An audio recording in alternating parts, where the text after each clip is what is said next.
Alô, varandeiros! Pra você ligado na varanda mais famosa do Brasil, cheguei. Eu sou o Thiago Jordão, El Bigodinho na área pra trazer aqui esse pós-jogo. Santos 2, Chapecoense 4. E o Santos começa o Campeonato Brasileiro com o pé esquerdo. O Santos começa o Campeonato Brasileiro sendo humilhado. Afinal de contas, a Chapecoense, que tem um time fraquíssimo, que acabou de chegar na primeira divisão, passou o carro no Alvinegro Praiano e hoje a gente pode destacar aquela frase famosa no futebol: quem não faz, leva. A bola pune os incompetentes e hoje o Santos, que foi incompetente, foi punido. Então, deixa o seu like, vem para a varanda mais famosa do Brasil e deixa aqui também nos comentários as suas opiniões a respeito da partida de hoje.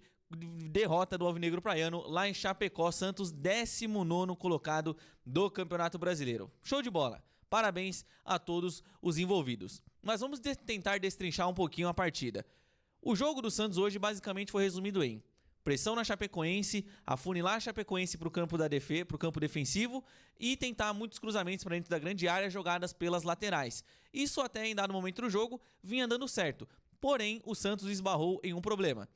O Santos é incapaz de colocar a bola no fundo da rede. Se você é uma equipe como o Palmeiras, e sim, vou pegar o exemplo máximo, se você joga sendo o Palmeiras, da mesma forma que o Santos atuou hoje, mas tendo jogadores capazes de marcar gols, hoje o Palmeiras tinha enfiado 4 na Chapecoense. Chapecoense que é um time fraquíssimo. Me arrisco a dizer, e eu disse, na verdade, na nossa transmissão pós-jogo, que a Chapecoense pra mim é a lanterna do brasileiro.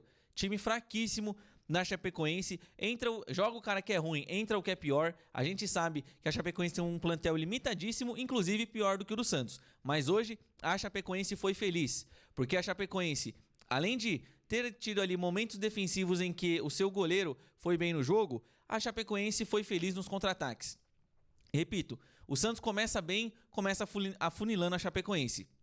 Porém, vem o quê? Primeiro contra-ataque do jogo, gol dos caras. Uma sucessão de erros. O Vini Lira, ele tenta o passe, salvo engano a bola acaba batendo, acho que no Miguelito. A bola volta pro jogador da Chapecoense, que dá um chapéuzinho no Vini Lira e toca e começa a progredir pro campo de ataque. Nisso, o João Schmidt não faz falta. Ele não fez a falta em cima do jogador da equipe da Chape e não conseguiu interromper o contra-ataque da Chapecoense. Nisso, ele dá o passe para o campo de ataque. O Alexis Duarte, que já tinha cartão amarelo, hesita em dar o bote. E aí, o atacante da Chape, o Ítalo, sai cara a cara com o Gabriel Brazão, que na saída comete a penalidade máxima. E na conversão do pênalti, Walter Clar foi para a cobrança e colocou 1-0 no marcador. Dito isso, depois desse lance, só continuou dando Santos. O Santos continua apertando a Chapecoense, o Santos continua tentando, criando mais, porém sempre esbarrando nas suas deficiências técnicas. O Santos é um time que não sabe chutar a bola. Como que um time que finaliza, por exemplo, ao todo mais de 20 vezes, não consegue acertar 10 bolas no gol? Não tem um aproveitamento de 50% nas finalizações.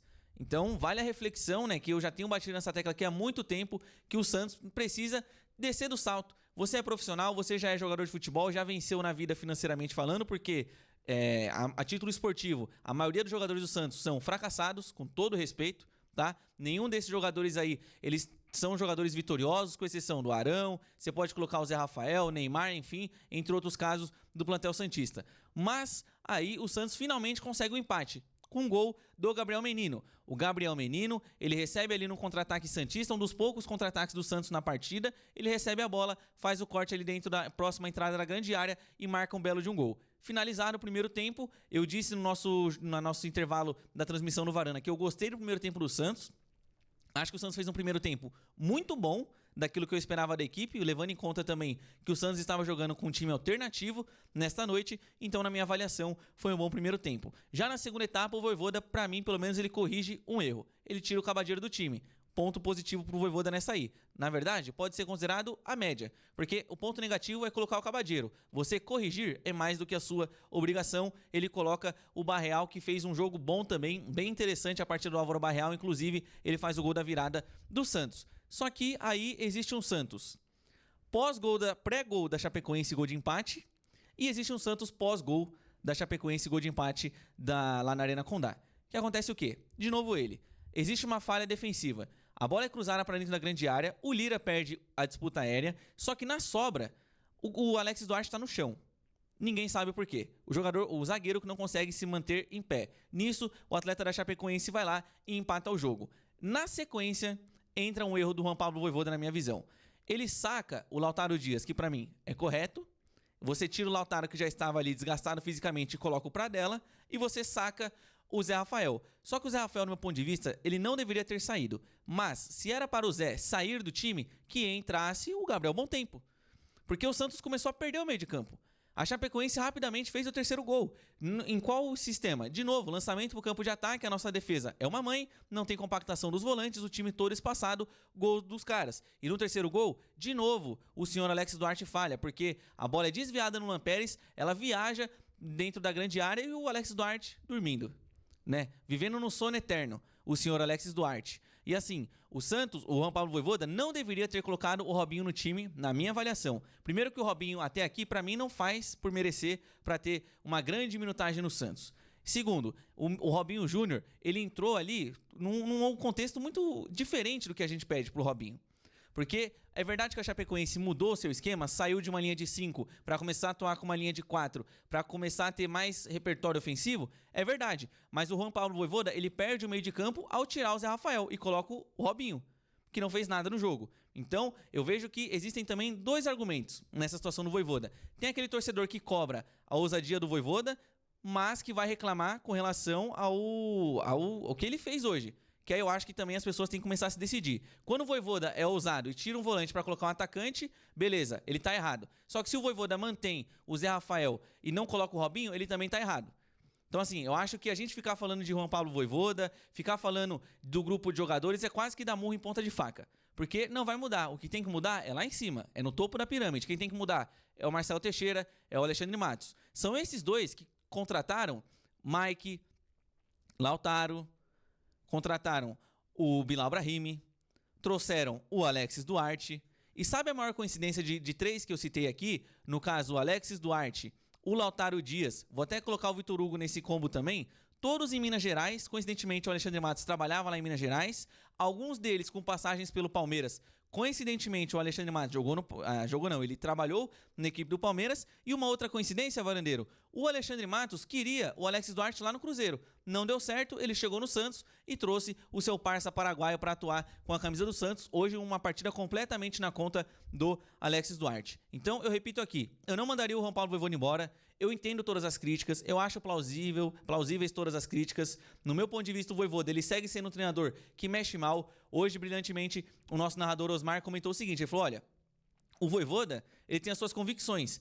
Eu gosto de quando o Vojvoda tem as suas convicções. Esse foi o comentário dele durante o nosso pré-jogo. Só que durante o jogo, o Vojvoda ele abriu mão da sua convicção, que é justamente ter a trinca no meio de campo, e isso matou o Santos na partida. O Santos foi engolido pela Chapecoense após o segundo gol da equipe de Chapecó. Então assim, repito, eu não mandaria o Juan Pablo Vojvoda embora. O problema do Santos é muito maior.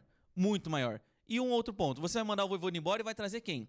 Alguém acredita que, por exemplo, aqui o Renato Gaúcho, que tá livre no mercado, que já recusou o Santos 3 vezes, tá? Vale a menção. O Renato Gaúcho vai chegar no Santos e vai dar jeito? Com essa forma boleira dele de treinar equipes? O mesmo Renato Gaúcho abandonou o Fluminense no ano passado. Isso serve, por exemplo, o Cuca. Vi comentários com relação ao Cuca que pra mim nem tem cabimento você trazer o Cuca de volta ao Santos. E em outra esfera também, assim, o Santos não precisa desse BO pra sua vida com relação ao Cuca, beleza? Então, assim, o que eu faria? Se eu fosse o presidente do Santos e eu fosse um presidente com culhão, eu iria no mercado de transferências amanhã e buscaria uma zaga. O Santos necessita de uma linha de zaga. Porque não tem Pepe Guardiola, não tem Jürgen Klopp, não tem nenhum treinador, Mancini, não tem ninguém que dá resultado nesse Santos com esse quarteto defensivo. E ainda vou tirar o Lira um pouco dessa equação, porque o Lira é um jovem jogador. Agora, Alexis, Luan, Igor Vinícius, Mike, Basso, Zé Ivaldo. Pessoal, esse time você não vai para lugar nenhum. Pode colocar o Guardiola lá no comando técnico do Santos, que o Guardiola vai fazer, sabe o que no máximo? Ensinar os caras a trocar passes, porque posicionamento defensivo é culpa desses jogadores também. Porque eu não consigo acreditar que esse time treine todo dia bola parada num pré-jogo e tome gol de bola parada. Pra mim, é na esfera da ruindade dos jogadores que marcam olhando a bola. Não são jogadores que marcam olhando o oponente. É aquela famosa frase, um olho no peixe e o outro no gato. Os jogadores do Santos só tem o olho na bola. A bola viajando e o atleta nas costas passando. Então, pra mim, a culpa do Santos é uma esfera muito maior do que único e exclusivamente Juan Pablo Vojvoda, beleza? E até pra aproveitar aqui, agora um ponto que na minha visão pode ser culpa do Vojvoda ou não também, né? Os jogadores do Santos são horrorosos, mas a finalização. Como que um time como o Santos finaliza mais de 20 vezes no jogo, gente? e faz 2 gols. E eu lembro de apenas 2 boas defesas do goleiro adversário. Teve a bola na trave do Lautaro Dias, é verdade, mas assim, o Santos ainda é um time que com o Lautaro Dias não vai pra lugar nenhum. Com o Cabadeiro não vai pra lugar nenhum. Com alguns meninos da base, por enquanto, não vai a lugar nenhum. Não é o Robinho que vai salvar, não é o Matheus Xavier que vai salvar, não será o Gabriel Bontempo que vai salvar, não é o Lira. Não é. O que vai salvar o Santos, primeiro, desse buraco inicial, é a gestão. Não essa. Duvido muito. Mas seria uma gestão profissional, processos profissionais no Santos, né? Contratações que façam sentido. E não apenas refugos, como está vindo o Rony aí. Inclusive o Juan Pablo Vojvoda na sua coletiva confirmou a vinda do Rony. Ele que já se despediu dos seus companheiros e também do Atlético Mineiro via rede social. Mas é isso. O Santos começa decepcionando, agora é recolher os cacos. 4º jogo sem vitória do Santos, melhor dizendo, o 5º, porque o Santos perde do Palmeiras, empata outros 3 no Campeonato Paulista, perde agora para a Chapecoense, 5 jogos, apenas 3 pontos conquistados de 15. E agora é recolher os cacos para tentar não ser o quê? A mãe do futebol de novo. Porque o Santos enfrenta o São Paulo e para mim são 3 pontos. Ou o Santos vai afundar o São Paulo, ou o São Paulo vai afundar o Santos, ou os dois vão se abraçar e se afundarem no Campeonato Paulista. O São Paulo ainda em condições piores que a do Santos, tendo em vista a zona de rebaixamento. Beleza, pessoal? Então eu reforço aqui, deixem nos seus comentários as suas opiniões, sempre com muita educação, claro. Todo mundo tem o direito de discordar um do outro. Deixe sempre o seu comentário aqui, respeitosamente discordando ou concordando do amiguinho ou até mesmo de mim aqui. Tudo bem? Repito, não sou fora Vojvoda, eu sou fora Marcelo Teixeira e fora esse elenco de jogadores ridículos e fora Alexandre Matos, que foi ele quem montou este plantel horroroso. Um time que eu tenho certeza que não vai chegar a lugar nenhum. Porque a zaga é péssima, no meio de campo temos jogadores envelhecidos e no nosso ataque nós temos jogadores que não sabem o básico, que é fazer gols, tá certo? Tamo junto, pessoal, eu espero que vocês tenham uma ótima noite, uma ótima manhã, enfim, quando vocês forem assistir esse pós-jogo, tamo junto, deixem o seu like, vem pra varanda mais famosa do Brasil, eu sou o Thiago Jordão El Bigodinho, vou ficando nessa, um abraço a todos e tchau!